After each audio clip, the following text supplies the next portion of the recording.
ভোগ গল্পটির সাথে আপনারা হয়তো আগে থেকে অনেকেই পরিচিত। ভোগ গল্পটি নেওয়া হয়েছে অভীক সরকারের লেখা একটি বই থেকে। এই ভোগ গল্পের অডিও গল্প তো দর্শকদের কাছে অত্যন্ত জনপ্রিয় হয়ে উঠেছে। এবার ভোগের একটা ওয়েব সিরিজ আসতে চলেছে হইচইতে, যার পরিচালনায় রয়েছেন পরমব্রত চট্টোপাধ্যায়। চলুন কথা বলে নিই ভোগের বিভিন্ন কলাকুশলীদের সাথে।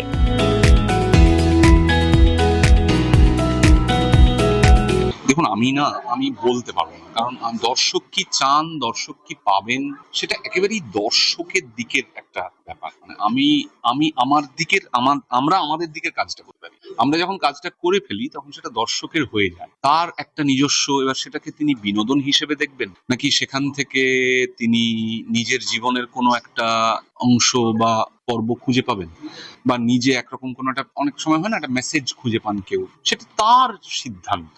সেটা আমি এখানে দাঁড়িয়ে অভিনয় করেছি বলে আমরা সেটা বলার অধিকারী নই। আচ্ছা, এই ক্যারেক্টারে যে তুমি অভিনয় করলে, তোমার নিজস্ব ফিলিংস যদি কিছু বলো।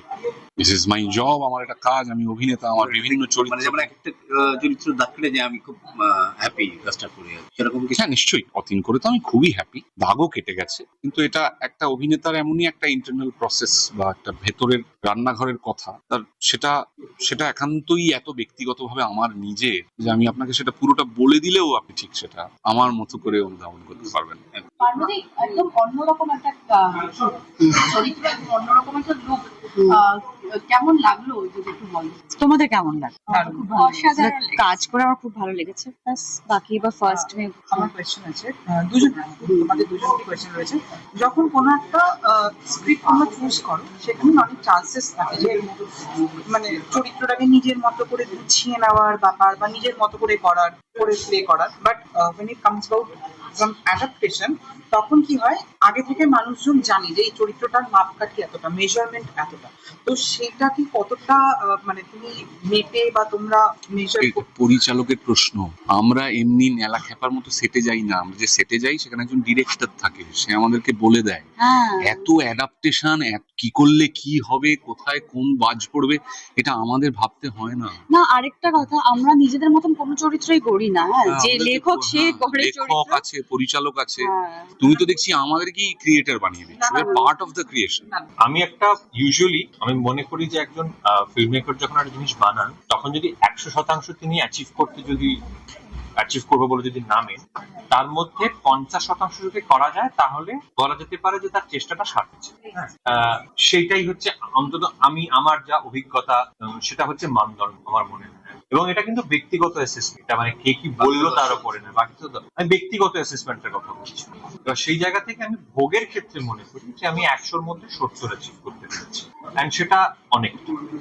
এবং সেটা অনেক কিছু লোকজন না হলে আমি পারতাম না, যে কারণে আমি নড়িনি অনির্বাণ ছাড়া প্রথম থেকে। তার কারণ আমার একজন পারফর্মারকে লাগলো। অতীনের যে ট্রান্সফরমেশনটা, ইংরেজিতে একটা কথা আছে হিস্ট্রিয়নিক্স, এটার বাংলার প্রতিশব্দ পাচ্ছি না আমি এক্ষুনি মাথায়। আসুন, তো হিস্ট্রিয়নিক্স এর বাংলা প্রতিশব্দ খুঁজে পাচ্ছি না আমি, কিন্তু একজন অভিনেতা যিনি ওই আর্টটা ট্রাভেল করতে পারেন, যিনি ফিজিক্যালি ট্রান্সফর্ম করতে পারেন, সেরকম একজন অভিনেতাকে দরকার ছিল। আমার পার্টনার মতো একজন অভিনেত্রীকে দরকার ছিল। রজতাভ দত্ত, সুদীপা বসু, এরা তো আছেন আমার রোড শোর যে পুরো টিম। আরণ্যক হোক আমার অ্যাসোসিয়েট ডিরেক্টর, সায়নী হোক আমার ইপি, বাসু আমার চিত্রগ্রাহক, এরা প্রত্যেকে কমপ্লিমেন্ট করেছেন। এবং একজনের কথা বিশেষভাবে বলতে চাই, সেটা হচ্ছে যে এই ভোগের ক্ষেত্রে আমি ব্যক্তিগতভাবে বলতে পারি, যতটা আমি আবহ সংগীতের উপর যতটা কাজ করেছি, আমি আমার আগের 3-4টে কাজে এতটা সময় আমি ব্যয় করি।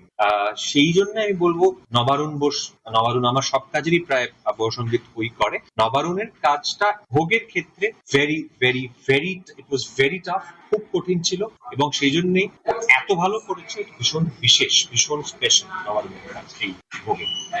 ব্যক্তিগতভাবে ভূত বা পিশাচে কি বিশ্বাস করো? আমি ভূতে বিশ্বাস করি, আমি ঈশ্বরেও বিশ্বাস করি, আমি ভূতেও বিশ্বাস করি।